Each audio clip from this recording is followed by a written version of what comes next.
चंदेरी, एक ऐसा नाम जो सदियों से हवाओं में गूंज रहा है।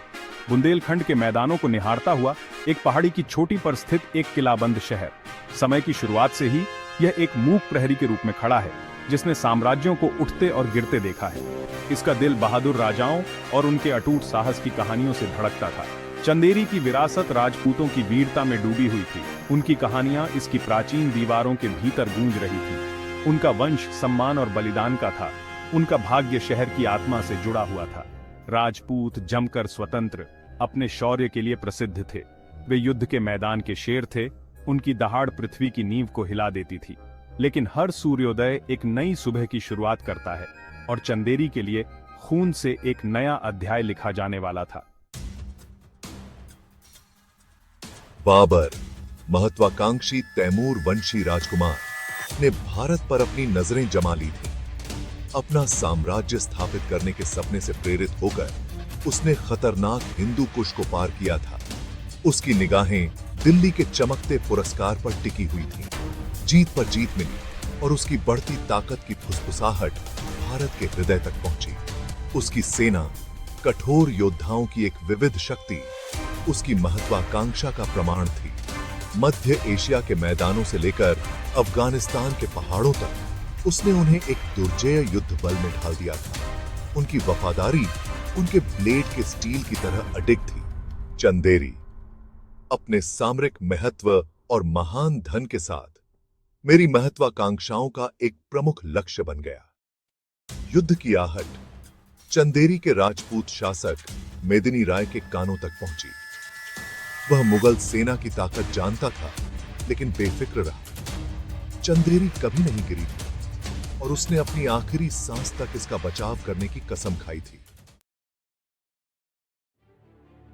मेदिनी राय कोई साधारण शासक नहीं था। वह राजपूत वीरता का अवतार था। उनका नाम साहस और सामरिक प्रतिभा की कहानियों से गूंजता था। उसने पड़ोसी राजपूत राज्यों के साथ गठबंधन बनाया था, जो उन्हें आम खतरे के खिलाफ अपने बैनर के नीचे एकजुट करता था। चंदेरी में उनका किला, जिसे लगभग अभेद्य माना जाता था, आने वाले तूफान का सामना करने के लिए तैयार था। किले की दीवारों के भीतर अपरिहार्य घेराबंदी की तैयारी बुखार की पिच पर पहुंच गई। गर्म धातु और प्रत्याशा की गंध से भरी हवा में लोहार दिन रात हथौड़े चलाते थे, तलवारें बनाते थे और कवच की मरम्मत करते थे। महिलाओं ने प्रावधान तैयार किए। उनके चेहरे चिंता से सराबोर थे, फिर भी उनका संकल्प अटूट था। चंदेरी की रक्षा केवल एक शहर की रक्षा के बारे में नहीं थी। यह जीवन के एक तरीके की रक्षा करने के बारे में था। पीढ़ियों से चली आ रही सम्मान की विरासत। यह आक्रमण के ज्वार के खिलाफ खड़े होने के बारे में था। हमारी प्यारी मातृभूमि के हर इंच के लिए लड़ने के बारे में था। विशाल और अथक मुगल सेना चंदेरी के आसपास के मैदानों पर उतर गई। बाग से अलंकृत उनके बैनर हवा में लहरा रहे थे। ऐसा लग रहा था जैसे धरती ही उनकी प्रगति के भार से कांप रही हो। एक कुशल रणनीतिकार के रूप में मुझे पता था कि किले पर सीधा हमला व्यर्थ होगा। इसके बजाय मैंने घेराबंदी का विकल्प चुना। खाइयां खोदी गईं, तोपों को रणनीतिक रूप से तैनात किया गया। दिन हफ्तों में बदल गए और घेराबंदी खिंचती चली गई। जैसे जैसे घेराबंदी बढ़ती गई और रसद कम होती गई, चंदेरी के भीतर की स्थिति विकट होती गई। भूख ने रक्षकों के पेट को कुतर दिया और लगातार बमबारी ने उनके मनोबल पर पानी फेर दिया। फिर भी उनकी भावना अटूट रही। विरोध करने की उनकी इच्छा शक्ति इस ज्ञान से प्रेरित थी कि वे अपने अस्तित्व के लिए लड़ रहे हैं। मेदिनी राय ने अपने लोगों की घटती आशा को भांपते हुए अपने सलाहकारों की मंत्री परिषद को इकट्ठा किया। उनमें अनुभवी योद्धा थे। उनके चेहरे युद्ध की थकावट से सराबोर थे, लेकिन उनकी आंखों में अभी भी एक अडिग आग जल रही थी। वे जानते थे कि उनके खिलाफ संभावनाएं कम हैं, हार लगभग अपरिहार्य है। तभी उन्हें बाबर की ओर से एक प्रस्ताव मिला। किले को सौंप दो और निवासियों के जीवन को बख्शा जाएगा। मना करने पर नगर को तलवार के घाट उतार दिया जाएगा। चुनाव क्रूर था, उनकी वफादारी और उनके साहस की परीक्षा। असंभव विकल्पों का सामना करते हुए मेदिनी राय और उनके सलाहकारों ने आत्मसमर्पण के बजाय सम्मान को चुना।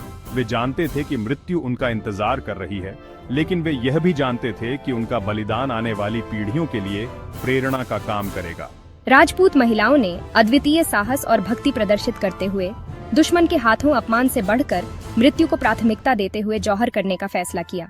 राजपूत भगवा वस्त्र धारण किए हुए, अपने पूर्वजों की राख से सने हुए, एक अंतिम गौरवशाली स्टैंड के लिए तैयार हुए।